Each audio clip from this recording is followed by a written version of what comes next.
LDFും UDFും തമ്മിലുള്ള വാശിയേറിയ പോരാട്ടത്തിനായിരിക്കും ഇത്തവണയും കണ്ണൂർ കോർപ്പറേഷൻ സാക്ഷ്യം വഹിക്കാൻ പോവുക. ഭരണം തിരിച്ചുപിടിക്കാൻ ഊർജിതമായ പ്രവർത്തനങ്ങളിലാണ് LDF. എന്നാൽ സംസ്ഥാനത്ത് ഭരണത്തിലുള്ള ഏക കോർപ്പറേഷൻ നിലനിർത്താനാണ് UDFിന്റെ തീവ്ര ശ്രമം.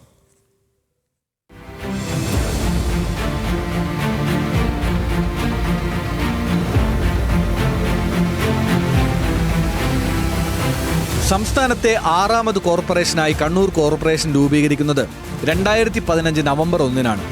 കേരളത്തിൽ നിലവിൽ UDF ഭരിക്കുന്ന ഏക കോർപ്പറേഷൻ എന്നതാണ് രാഷ്ട്രീയ സവിശേഷത. രൂപം കൊണ്ട് 10 വർഷം തികയ്ക്കുന്നതിനിടെ കണ്ണൂർ കോർപ്പറേഷൻ സാക്ഷ്യം വഹിച്ചത് നാടകീയ രാഷ്ട്രീയ നീക്കങ്ങൾക്കാണ്. UDFന് ശക്തമായ തിരിച്ചടി നൽകിയായിരുന്നു LDFന്റെ ആദ്യ ഭരണസമിതി അധികാരമേറ്റത്. നഗരസഭയായിരിക്കെ UDFന്റെ ഉറച്ച കോട്ടയായിരുന്ന കണ്ണൂർ കോർപ്പറേഷനായപ്പോൾ വിമത പിന്തുണയിൽ LDF ഭരണം പിടിക്കുകയായിരുന്നു. ആകെ 55 ഡിവിഷനുള്ള കോർപ്പറേഷനിൽ ആദ്യ തദ്ദേശ തെരഞ്ഞെടുപ്പിൽ LDFും UDFും 27 സീറ്റ് വീതം നേടി. പള്ളിക്കുന്ന് ബാങ്ക് വിഷയത്തിൽ K. സുധാകരനുമായി തെറ്റിപ്പിരിഞ്ഞ PK രാഗേഷിന്റെ പിന്തുണയിൽ CPIMലെ EP ലത ആദ്യ മേയറായി. ഡെപ്യൂട്ടി മേയറായി തെരഞ്ഞെടുക്കപ്പെട്ട മുസ്ലിം ലീഗിലെ C. സമീറിനെ അവിശ്വാസ പ്രമേയത്തിലൂടെ രാജിവെപ്പിച്ച് PK രാഗേഷ് ഡെപ്യൂട്ടി മേയറായതും കണ്ണൂരിലെ രാഷ്ട്രീയ കളി.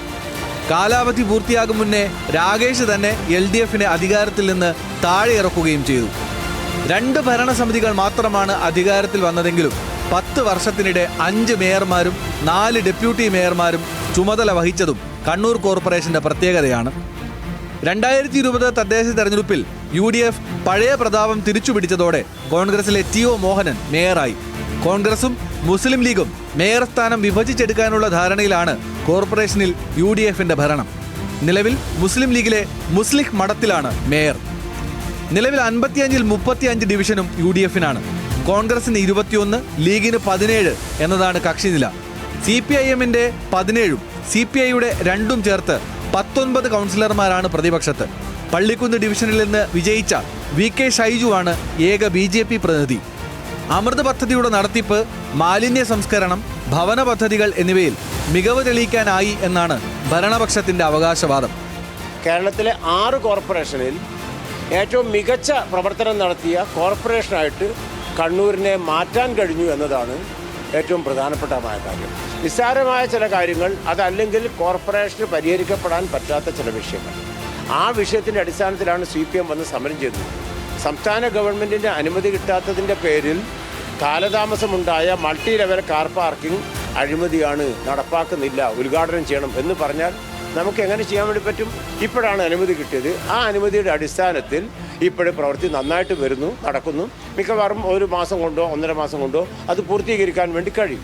നഗരത്തിൽ ആരംഭിച്ച മൾട്ടി ലെവൽ പാർക്കിംഗ് സംവിധാനം ഇതുവരെ തുറന്നു കൊടുക്കാനാവാത്തതും ചേലോറ ട്രഞ്ചിങ് ഗ്രൗണ്ട് അഴിമതി ആരോപണവും പഠനത്തോട് ട്രീറ്റ്മെന്റ് പ്ലാന്റിന്റെ അശാസ്ത്രീയതയും അടക്കം UDFനെതിരെ LDFന് ആയുധങ്ങളേറെയാണ്.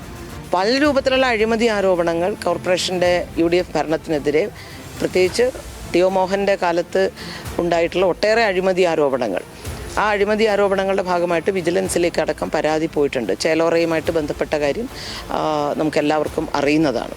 ഈ നഗരത്തിൻ്റെ വികസനം ജില്ലയുടെ ആകെ വികസനത്തിൻ്റെ ഭാഗമാണ്. പക്ഷെ ആ വികസനത്തെ തുരങ്കം വെക്കാനുള്ള സമീപനമാണ് ആരുടെ ഭാഗത്തു നിന്നുണ്ടായിട്ടുള്ളത്? കോർപ്പറേഷൻ്റെ ഭാഗത്തു നിന്നുണ്ടായിട്ട്. ഈ പ്രശ്നങ്ങളിലൊക്കെ എടുത്തിട്ടുള്ള ഒരു സമീപനം എന്ന് പറയുന്നത് ഏറ്റവും നിഷേധാത്മകമായിട്ടുള്ള സമീപനമായിരുന്നു. തെരഞ്ഞെടുപ്പിനൊരുങ്ങുമ്പോൾ പ്രതിപക്ഷ ആരോപണങ്ങൾക്കൊപ്പം പാളയത്തിൽ പടയും UDFന് തലവേദനയാണ്. കൗൺസിൽ യോഗങ്ങളിൽ മുസ്ലിം ലീഗ് കോൺഗ്രസിനെതിരെ സ്വീകരിക്കുന്ന നിലപാടുകളും PK രാഗേഷിന്റെ വിമത സ്വരവും മറികടക്കാൻ കോൺഗ്രസിന് പല വിട്ടുവീഴ്ചകളിലേക്കും പോകേണ്ടി വരും. ഏതു വിധേയനെയും കോർപ്പറേഷൻ ഭരണം നിലനിർത്തുക എന്നതിനാകും കോൺഗ്രസ് പ്രഥമ പരിഗണന നൽകുക.